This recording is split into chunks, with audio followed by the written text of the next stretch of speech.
Here we go. 70 knots, 105% torque, looks good. 85, 90, we're flying. Was nothing like a commercial jet.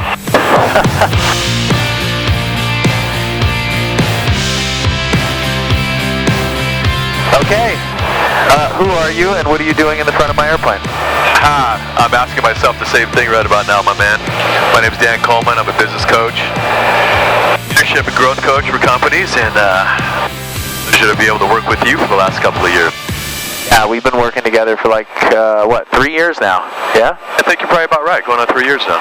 Okay, so you flew out to Atlanta from California, met me in Atlanta, and are jumping in the plane and flying to Nashville with me right now. Sorry, that's a torque gauge. Okay, punch that out. All right. So, what do you think about all this? I say badass on a YouTube video. Probably. We might have to beep out some of it, but yeah, probably. Super cool. I've never been in a small plane like this, and heard you bought it. I've been looking forward to this, so thanks for having me, Bill. Yeah. So what I love to do is, okay, we're out of Class Bravo airspace. I'm going to climb us up. Let's go to 8,500 feet, and I'll slow us down a bit, just so we don't burn so much fuel. It's expensive when I stay low like okay, this. good deal. We're out of your way, aren't we? Oh, yeah, y'all a long way. Somebody here, and I can't see him. Okay, he's still a mile away, 500 feet above us, but he's descending. Be off the right wing there. I don't see him. He's behind us now. All right. Wanna fly?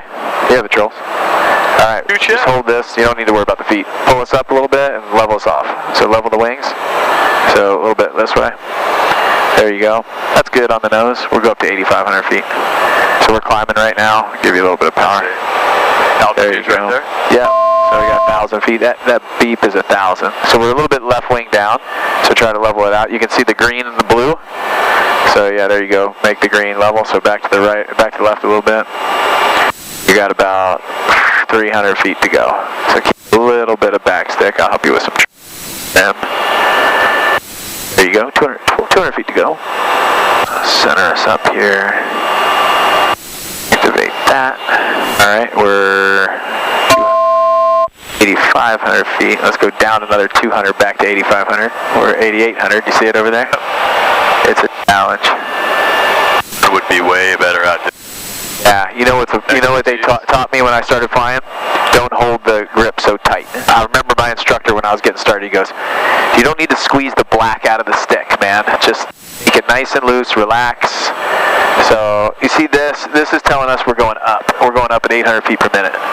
Lower the nose, but look outside. Like, there's not allowed to see inside. So we look outside, keep the horizon level, like wings level, and then you just, if you see more ground than sky, so you see we're turning right. So go straight, try to straighten out the wings. It looks easy, but it's not that easy. All right, we'll see if we burn about 60 gallons an hour. I need to go down. That's all right. We're not going to break any rules. So you want to fly and talk? You want me to fly? What do you want to do? Can you fly and talk? I'm going to fly and talk. Okay. All right. So we're flying. We're Atlanta to Nashville. We're heading home.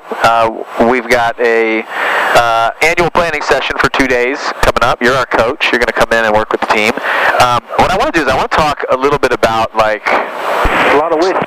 Give me a whiskey down there in their chest. let me get these guys off of here. What were you doing before you became a business coach? That's a great question. So I owned 2.5 businesses, and I'm flying and talking at the same time. Yeah, it's not easy, is it? Yeah. So I actually own a small chain of sports medicine clinics in the LA area that I built from scratch and ran that for about 14 years.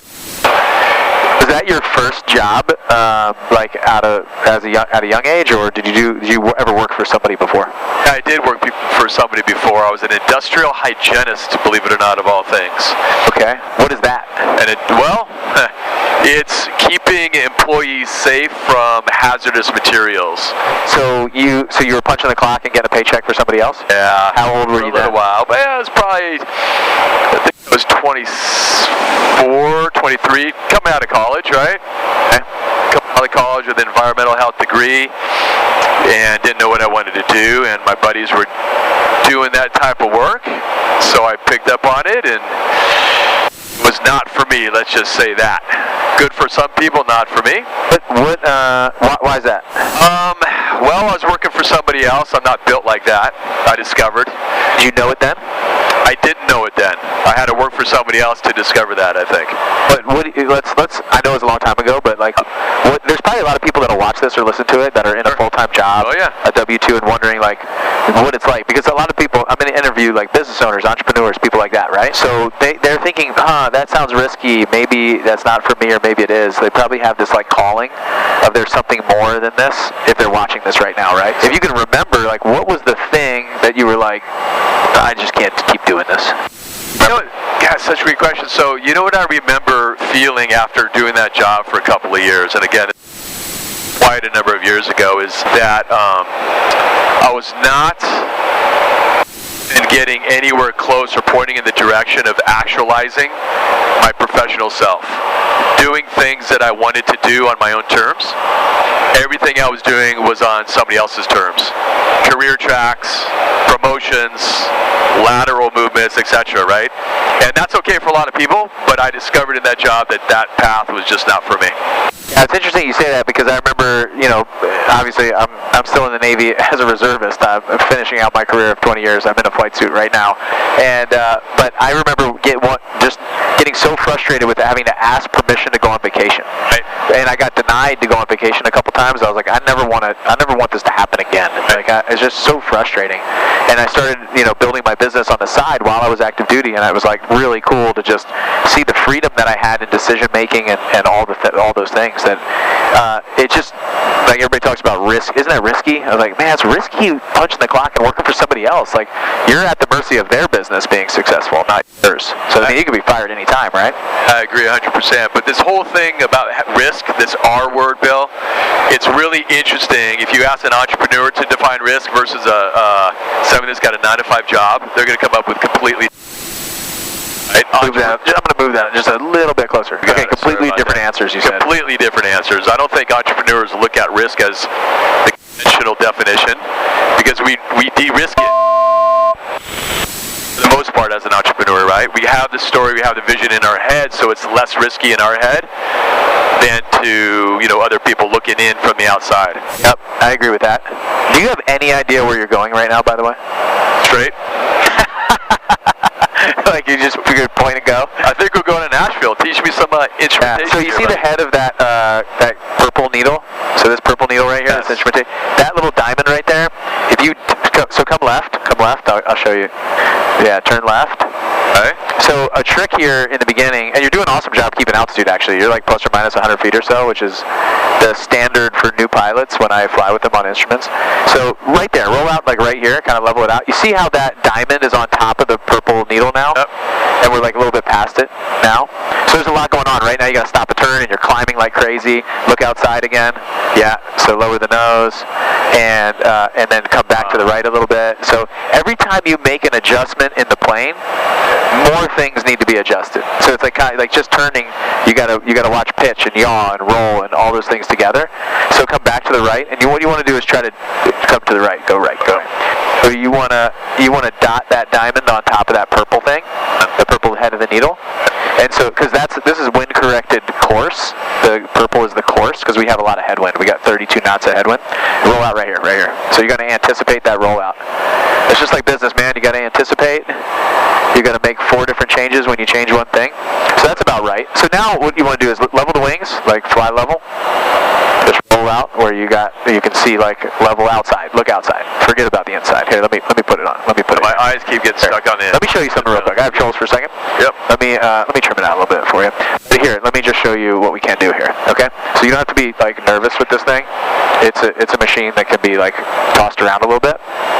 So you can like fly it, pull, nose up, all kinds of stuff like that. If you're up for it, I'll show you we can pull up some G's and make you feel some G-force like we're military pilots. But a little bit of this. This not go upside down if you don't mind. Yeah, we can go upside down once in this plane. I'll never be able to never sell it again. All right, so 8,500 feet. We're about there. So now you see how I've got that little diamond on top of the purple needle. Yep.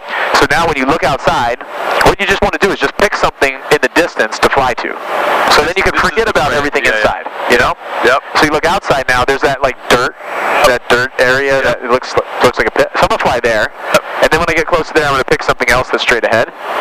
That way, I can just fly like outside. I don't need to worry about any of this stuff inside. Like there's really nothing to see inside when it's a beautiful day like this. All right, you want to fly again? Super helpful. Hey, look, got it. just take your hands off. Yep. Like I got it trimmed up. So the only thing you can do by manhandling is making it worse. So nice and easy, just small inputs are the key. But you have the controls, you can fly. You really just hold it with like 2 fingers if you want. And if anything goes bad or we have big problems, obviously I'll take over. So.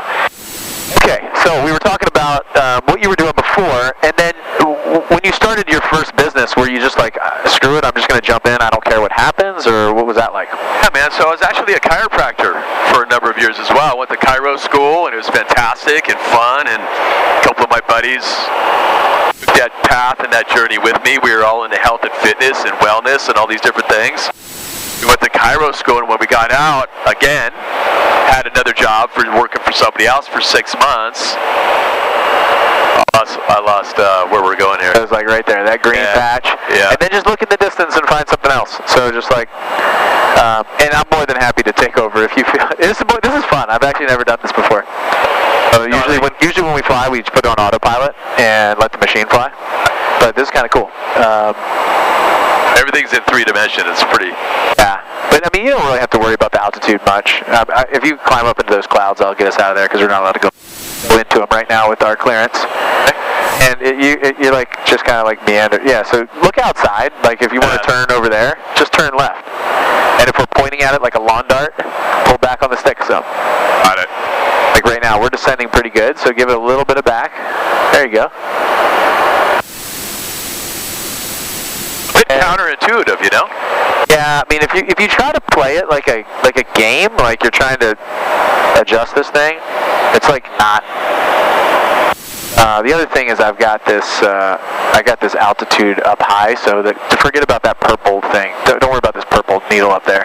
So it's like this diamond there, but right now you're going perfect. Like just fly this route, we'll get there, plus or minus 5 minutes.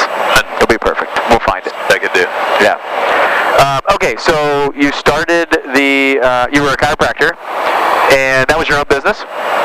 It wasn't for the first 6 months until I knew. I just wanted a couple of repetitions about, how to run a practice under my belt. And after 6 months, I took off, started moved over to LA from the Valley, and opened up my first shop without one patient on day 1. A bit nervous. My friends said I was crazy, it was too risky, and I didn't think so. I think it was a sure thing, man. It's going to make it happen. You were just confident in what? Like your ability to do it? You didn't know that you could fail? Like what was the deal? Yeah, so confident, number 1, work ethic. Confident, number 2, in an ability to figure stuff out. And also seeing other people, chiropractors, succeeding at high levels in that industry where there wasn't a secret sauce, right? And I frankly thought maybe this isn't as humble as I could be, but if these folks can be doing this, then I certainly could be doing this. Yeah, absolutely. Hey, I'm going to take us. Let me have the controls for a second. Yeah, go for it. Yeah, we're going to end up in Chattanooga if you keep flying. All right, I'm going to take us. You gotta cut that out. Cut it. I will edit that out. Don't edit that out. All right, we're about 1,000 feet low. I'm gonna come up to 8,500. It's getting the ceiling comes down a little bit over here. We'll kind of see what it looks like, but it looks good. If we have to come down to 6,500, we will. So I want to fast forward a little bit. So you did that, and then you jumped into this business coaching thing. What was that transition like, and why'd you make it? So I had an opportunity to sell my sports medicine clinics, right, and that worked out pretty well. And there was some family stuff going on, some family health, and didn't know what I wanted to do next. So I had an opportunity to take a couple years off. And when I got back to it, I knew I wanted to either start something else or partner on something or equity in something, right? So I tried a number of different things over probably 12 to 18 months, like looking for something that really resonated. They lit me up. Like, you got to have the energy. You got to be able to kick the sheets off the bed every day to get to work. And for the most part. And then I partnered up with another doctor, and we thought that I ran clinics. I had multiple clinics, and I ran them at a high level, and he had multiple clinics. He ran them at a high level. We were in the top 1% in the whole industry, right? So we decided to partner up and start a consulting firm, healthcare space, to help other clinics scale. And it was called functional medicine or physical medicine. So think about chiropractic, physical therapy, orthopedic surgery console, pool therapy, all these different things, right? And so we launched I think that was more of a consulting firm in the healthcare space, and we onboarded 4 or 5 clients right out of the gate, and it went really, really well for a while, for about 6 or 8 months. But this was back in the days when the Affordable Care Act was launched. Yeah. And when that came on the scene, unfortunately, it crushed our momentum, and it really hamstrung all of our clients to the point it backed them up into a corner. And we had these long-term contracts with our clients, right? And so me and my partner sat down one day and said, look, what's the right thing to do here? Because we have these long-term contracts with our clients, but their financial ceiling was shrinking because of the Affordable Care Act, unfortunately, in their particular types of clinics. So we think we did the right thing. We let them out of their contracts, and we wound that entity down. And I had kind of a side hustle, if you will. I owned another clinic at the time that I had acquired, and we were growing that. And I'm a voracious reader of the business books, just the thought leaders, the business books, the techniques, frameworks, all these different things, right? And I grabbed one of the books, Traction. I'm a big fan of EOS. Grabbed it, implemented some of that stuff in the business. Some of it worked, but I was a self-implementer. I'm a recovering self-implementer of that system. And I actually had an opportunity to sell that clinic as well, which I did, and found the passion of coaching, man. And just really loved it. And through that book and through the consulting firm that I had with my buddy, really had a passion to help other people go bigger, better, faster, stronger, right? And so I went off and joined that Traction community, became that coach, had some pretty decent success in that world for 5 years before I exited, because guys like you and me are always looking for the next level, right? We always have to evolve. And for the last 2 or 3 years, it's been a heck of a ride to the next level for coaching, Bill. Yeah, so becoming an EOS implementer, was that like starting your own business at that point? You just were like, hey, I'm going to jump in, I'm going to have to go acquire clients and things like that again? What was that like? It is. When you become a coach, I think you actually run 3 different businesses as a business coach. One is you have to be pretty decent at biz dev, right? You have to acquire clients. Number 2. Now, what is that? Let's talk about that for those that are watching that have no idea what biz dev is. Biz dev is becoming known in the areas of business where you want to become known, and providing enough value so that people hire you for your services. So how did you do that? Well, I didn't do it very well for the first year, Bill. Okay. I tried everything. I thought I was this established entrepreneur, right? That had this great network of other business owners, and I thought it'd be a slam dunk, and that was the farthest thing from the truth. So my network at the time was not the network that I needed, and it wasn't until I woke up and decided that I need to rebuild my network from scratch, frankly. What do you mean by that? Like the people that you thought, you were connected with like friends and other business acquaintances that you thought would hire you for sure, and they didn't, or? Yes, or I thought that people would trust me so much they would just refer to me or in front of their friends or bring me into meetings or whatever. It just didn't happen. It took me 12 months to figure out my network was not the network that I needed. And so what'd you do then? How'd you rebuild the network correctly and the way that you could build a business? I remember the day, the exact date, yeah, but about 12 months into it, where I almost quit 3 times in the first 12 months. That's difficult. And a little bit more context for you, Bill, was if you're a business coach, you actually run 3 different companies at the same time. A biz dev company, a delivering sessions company, and a running the business company. Right? Kind of a 3-pronged approach, if you will. And I remember sitting back and looking out all my my statistics and the activities, my scorecard, right? We know scorecards. Yep. And the scorecard activities that I was actually going out into the world trying to get momentum here and saying, none of this is right.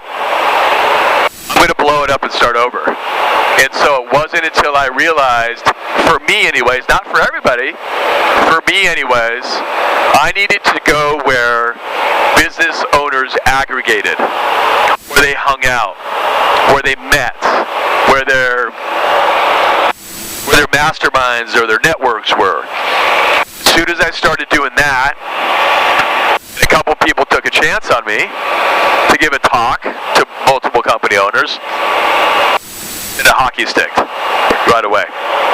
So what were some of those places that you went to? I'm kind of curious. So I understand you got rebuilding so 12 months into it, you were like, I need to rebuild everything. Because there's probably there might be some people listening that are at that point where they're like, I know for me, when it comes to raising money, you go through an entire kind of like network of people. They get tapped out, and you got to go figure out a whole nother place to go. And it's very similar. Like right now, I'm in the same boat with our apartment buildings. Having to go network with a whole other group of people who think a little bit differently or have more income or more money. And I have to say, where do those people hang out, right? Where do they congregate? That's right. And what were some of the places that you went? Local, I guess, some time ago, but local networking groups. I think there was something called Provisors at some point. I think my big break was I had a couple clients in Vistage, and they said, hey, my fellow Vistage members have to hear about this. Took a chance on me, brought me in, picked up a couple more clients, and got a few referrals because the work was pretty good, pretty high level, and it just took off from there. And so now it's all about the talks. What does that mean? Giving presentations? I'm thinking in my head right now. All of my referrals come from clients or doing talks. So it's pretty much referral based, and you'll be interested. I'll be talking about this later. I'm going to be doing many more talks next year. I've got a couple lined up already, and in the last couple years, I've decided that I'm just going to be on bigger stages because it's fun. And if you can provide value up front with no ask on the back, people want to come talk to you and ask 100%. You, tell me more about that. Tell me more about this. Tell me more about this. That's what it's all about, I think. I agree. Same with my business. It's very similar. If I can go out there, provide value, people come in. It's about building trust, right? Right. All business is about building trust. You said there's a couple times in that when you launched that business, the business coaching business, you were like ready to quit 3 times. You said specifically. So like, what made you keep going? Why didn't you just quit? Oh, I'm not a quitter. I probably hang on to things occasionally too long.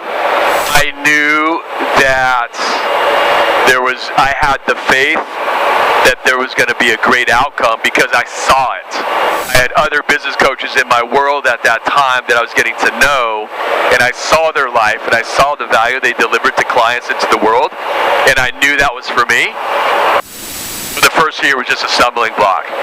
And so, as an entrepreneur, there's ups and downs and everything. Everything comes in waves, right? Everything comes in waves. And when the tide goes out, you're looking at only a couple of clients. There's financial pressure. There's pressure to provide value in the world, to be honest with you. Out there and help people doesn't feel good, man. And so 3 times in those 12 to 14 months, I had serious talks with trusted advisors about, should I stay down this path or should I find something different? Thank God they all supported me and said, Dan, you have a good group of trusted advisors. Let's mess with this for a second. So the mic is like right there. So can you see it? Like there? So it's, if you're talking to the front of it, let me just set it up. So I bet that's really good. So it's flat. There you go. How's that sound? Much better? Got it. You're talking into like the top of it, like the side. Okay, so you said there were some trusted advisors that what? That really supported me and they had faith in me as well. Yeah. One thing that you said, I think I want to really pull out is you were saying, I already saw it. Like I saw it. I knew it was going to happen. It had happened. So I think about this a lot, especially like even this plane that we're sitting in, like buying the plane. I was like, man, I don't know. This thing's pretty expensive. Like, how am I going to pay for this thing? All these like, no. Maybe one day. And then I just started like envisioning it. Like I saw it in the hangar. I saw me buying it. I saw it showing up. I saw it sitting in the hangar. I saw all that stuff. I was like, it's done. It's already happened. Just like this YouTube channel. I'm like, I want to get to 1 million subscribers. I want that gold play button, right? Love it. And so I can see it happen. And so now all the action and all the work that goes into it up front it's already done. Like it's already happened. So the action becomes easier. You can see the result and you see it happen. That's right. So you mentioned 3 businesses. So biz dev, we talked about that. You wanted to quit. You saw it, and you got some support, right? You got people around you that are supporting you, that are saying you can do it. That's really, really important, of course. This plane, another example. There was a guy who bought a jet, and I was like, well, if he can, I can, right? What am I doing? Yeah, if you see it in your head, I just want to add on to that, because you're hitting on a really important point, that vision in your head. We vision build. Tomorrow we're vision building. Figure flipping. You have to see it and then spread it throughout your organization so all of those arrows are going in the same direction. Even if you're a solopreneur, get a vision on the board. 3 years out, maybe 2 years out, and start believing in it. The way that I took action around believing in it as a business coach is I hung around really successful business coaches. It was right in front of me almost every day. And I want to add one other point. Just because you have a really clear vision doesn't mean every day you get out of bed with 100% confidence. There's this tricky word called confidence, right, Bill? Confidence is like health. Confidence is like the weather we're going through right now. It comes and goes. It's ups and downs. It's like your bank account or the market or your football team. So I would encourage anybody listening to this to consider, because this was new news to me 5 years ago, 6 years ago. Confidence, you need to really intentionally protect it and build your confidence. It's not just the simple byproduct of everything. Go after it and have a plan to protect your confidence. How do you do that? Boy. Books and books and books. This, teams, peer groups, trust in the system, the systems work that we do. Hang around people that have what you want. Have 1 or 2 or 3, I call them trusted advisors, that support you, that believe in you, that will pick up the phone when you need them to pick up your phone. That's the short list, Bill. Yeah.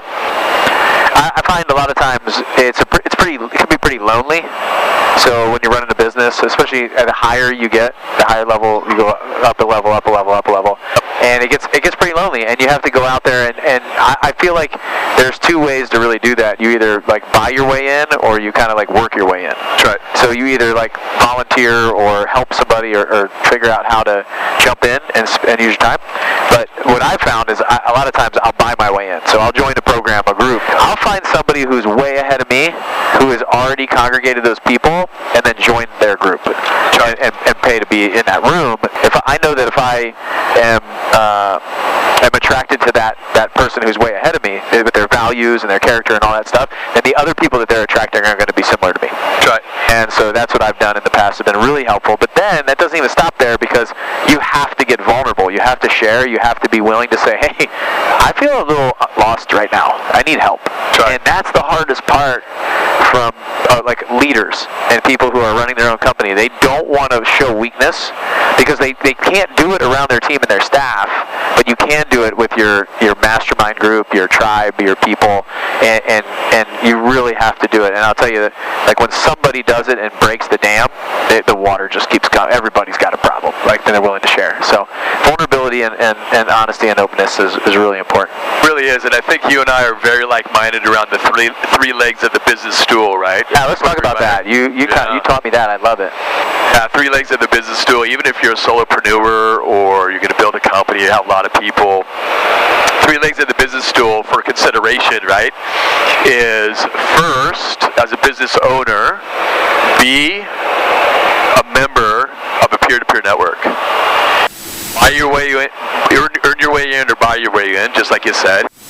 You cannot replace that as an accelerator to where you want to go. You can't replace it. Find a great peer-to-peer network. People that are going to challenge you, people that will get vulnerable with you to help you get to the next level. Right? So that's one leg, being a peer-to-peer network. Second leg, have as many coaches or advisors in your corner as you need. Right? It could be one, it could be five, it could be more.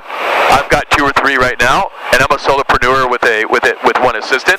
But coaches help you play the game better. Right? Every football team has a coach.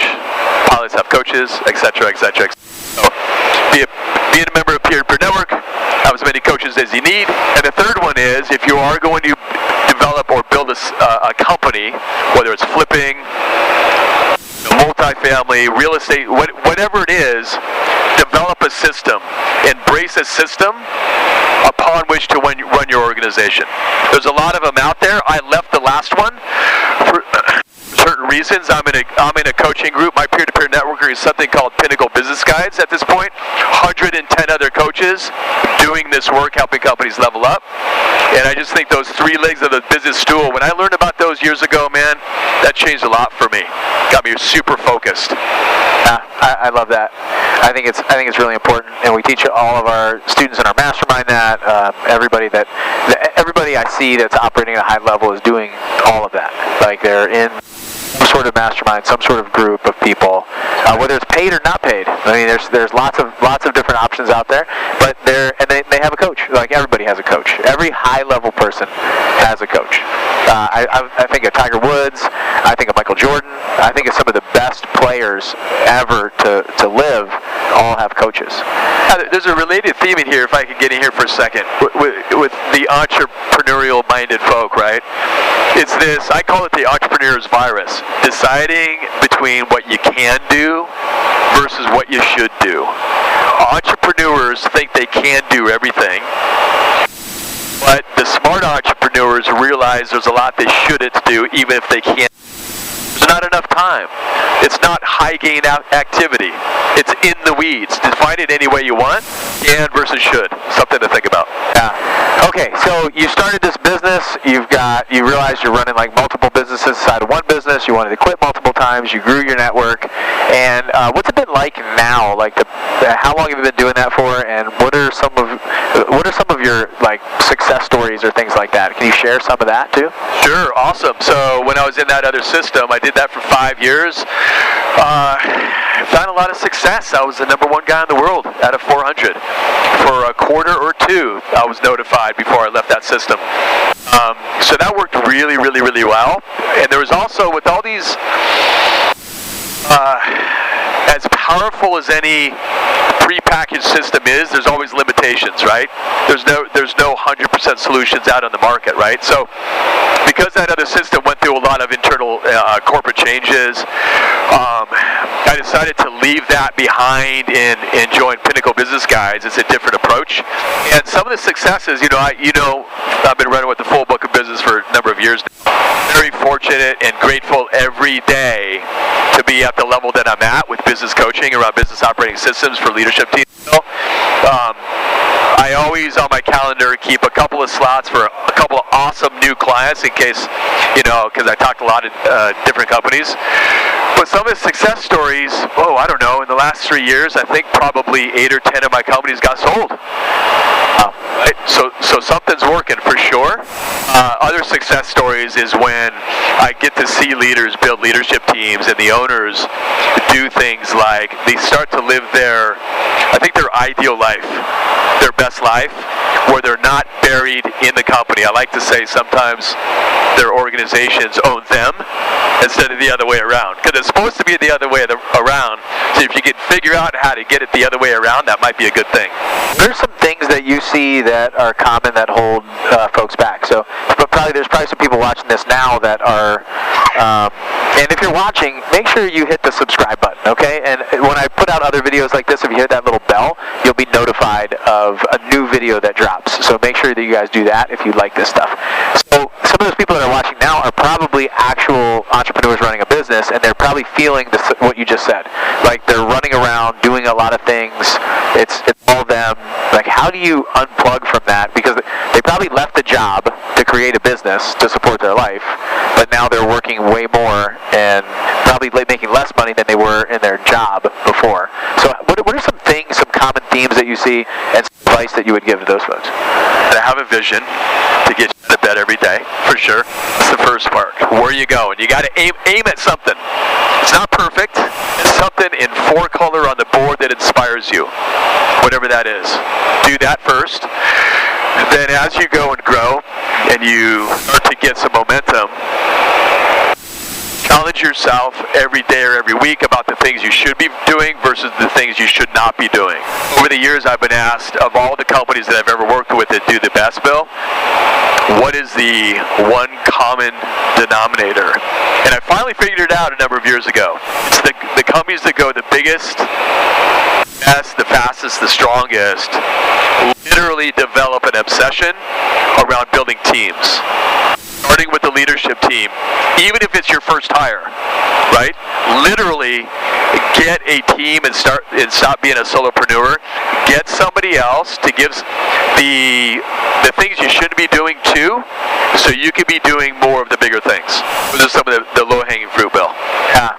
That sounds like pretty easy to say, but I know it's challenging to do. I remember hiring my first person, and it was really, I needed a big push from my coach to do that, and that was the thing that broke the dam that just success started flowing after that. So it was huge for me to lean into that, and that was like the biggest fear that I had. And now, building staff and building teams and trying to work myself out has been really, really incredible for me to be able to do stuff like this while the company still runs. But it's not easy. So if you're watching this, like, I know it's hard, but I'll tell you, if you put the time into that, it reaps benefits down the road. And that's the thing. Hiring, training, onboarding somebody is going to slow you down in a bit. But if you have like 2 of you doing that, or even you and half of you, it's way more than just you.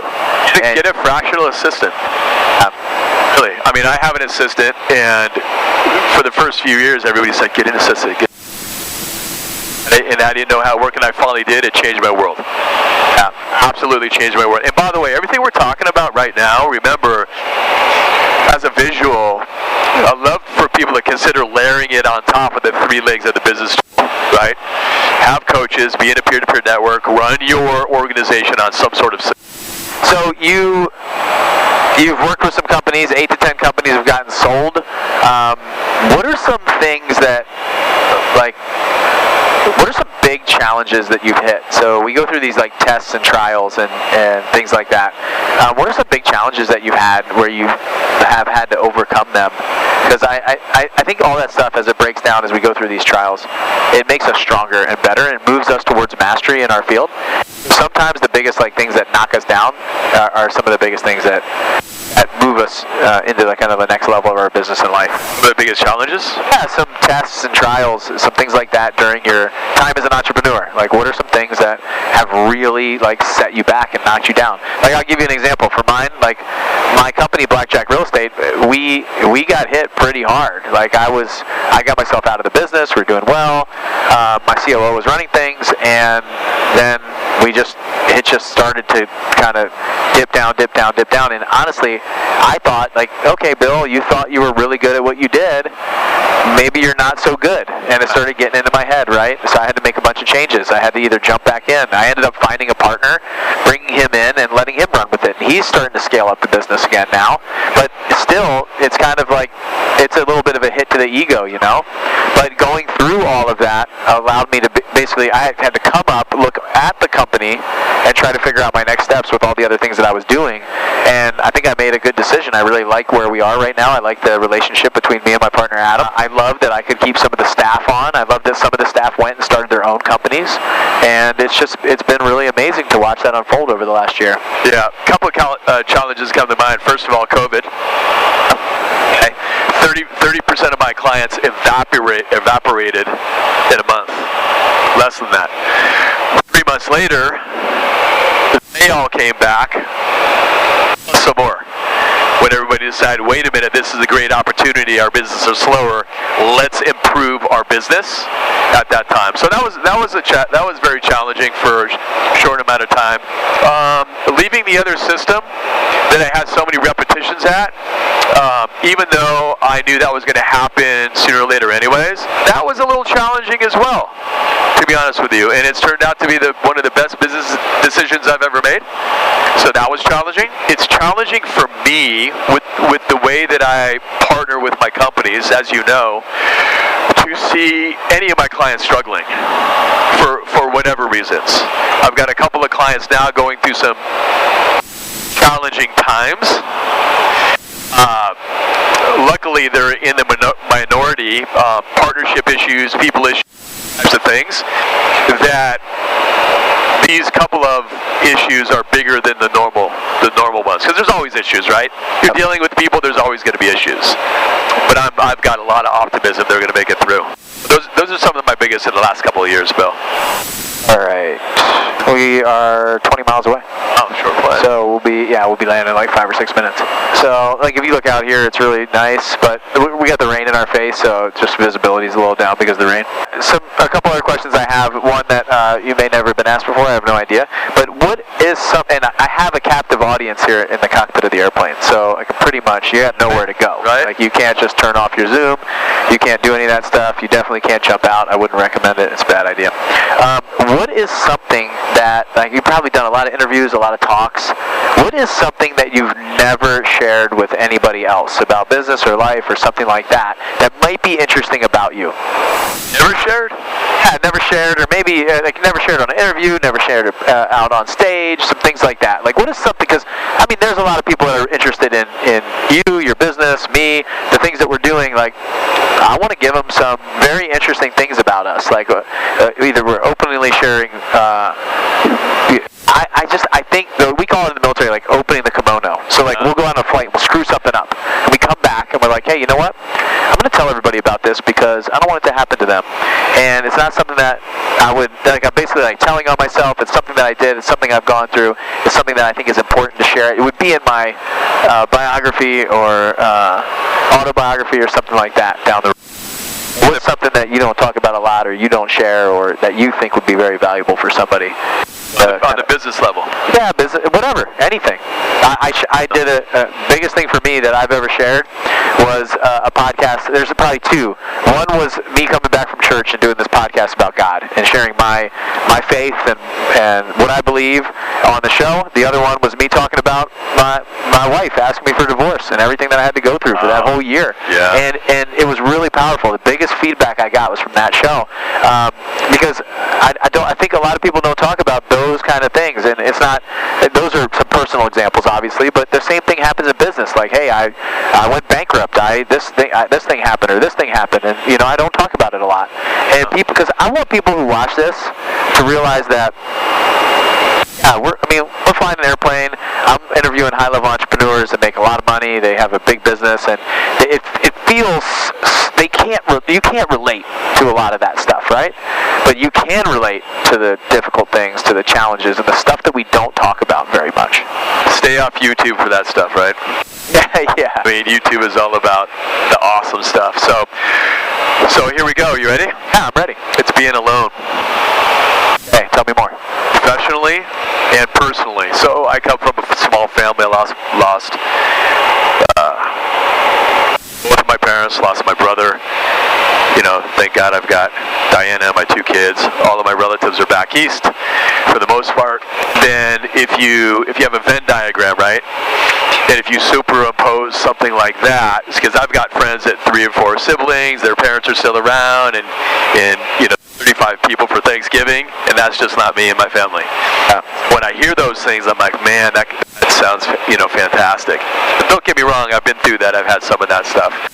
But if you superimpose the black hole of being alone, loneliness, personally, with professional loneliness as well, for people just starting out, for instance, that can consume you sometimes, Bill.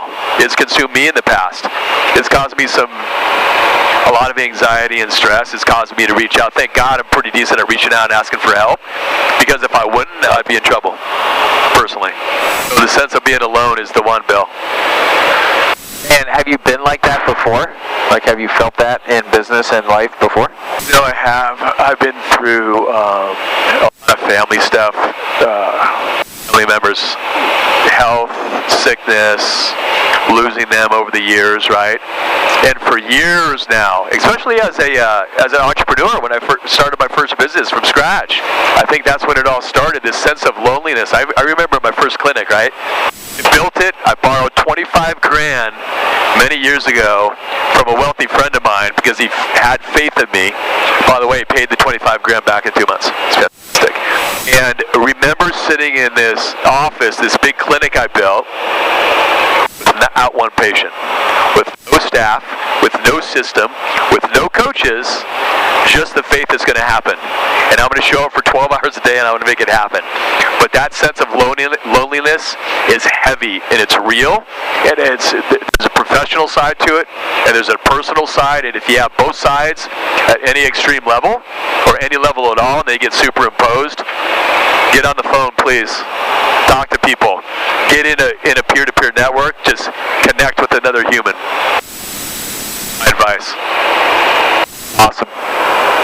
Well, we were Atlanta to Murray County Airport in south of Nashville, Tennessee. We are about 6 miles out. Make a radio call real quick. 5 mile final, RDAF 34 approach.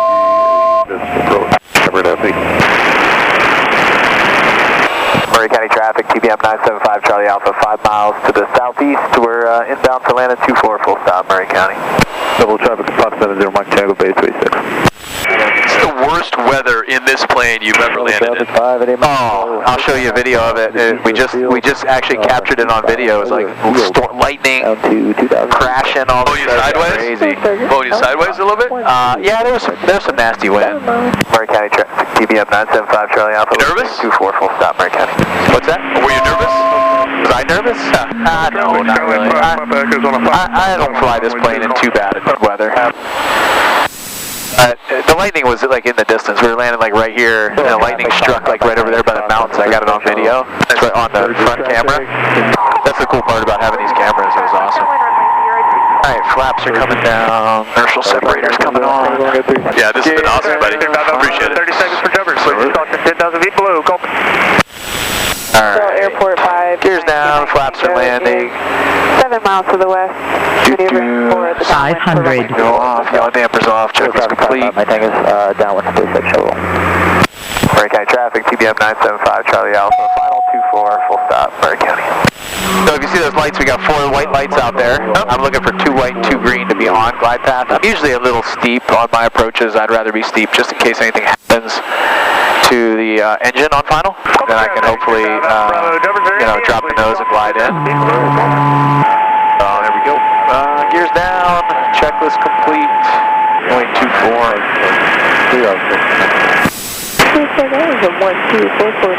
Airspeed. In case anybody's just listening. Look at that. Not bad for my first time, huh? That's right. All right, if anybody wants to reach out to you and find you, how can they do that? Yeah, happy to help. Website, dancolemancoach.com. Email, probably the best email, admin@dancolemancoach.com. What do you need? Whatever you need. You have questions, want to engage with a business coach, thinking about architecting your own custom business operating system, want to know more on that stuff, just email Talina. She'll take care of it. I'll take care of it with her. admin@dancolemancoach.com. Love to help you. Awesome. What about social media? You got any social media channels? Instagram, TikTok? You on TikTok, Dan? So what was my TikTok again? Oh, no, that's not up quite yet. Yeah, we'll stick with email for today. Maybe next year we'll have a different story. All right. If you love this stuff and you want to see more, subscribe, hit the little bell, and we'll see you on the next video. Bye.